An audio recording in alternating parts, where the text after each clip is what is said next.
The wards on my land weren't as fancy as the ones at WitchLight HQ, but I could whistle a tune and hear throaty bullfrog croaks from the stones I buried when the coven first arrived in Samford that told me the perimeter was secure.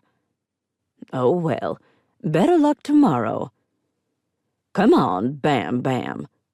I slid my shotgun into its holster down my back. It's almost MMA o'clock. Kook duty required me to appear more harmless little old lady and less former infamous monster slayer, so I always walked the property line in my housecoat before bedtime.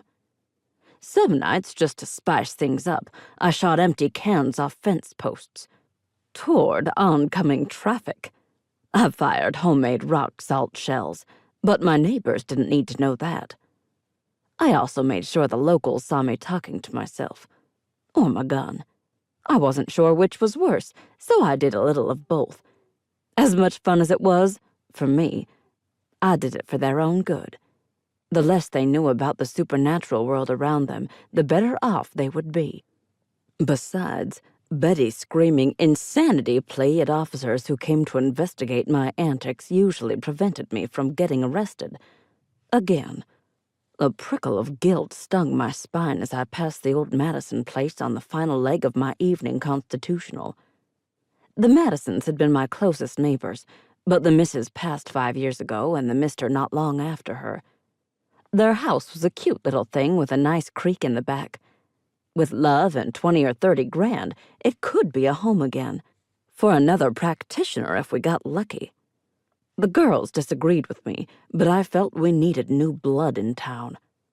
A strong white witch would be a welcome addition to the area if we could find a suitable one, but we could hash that out if we ever lured in any takers. As I did every month, I imbued fresh crystals with full moon's light and my intent, then buried them near the house.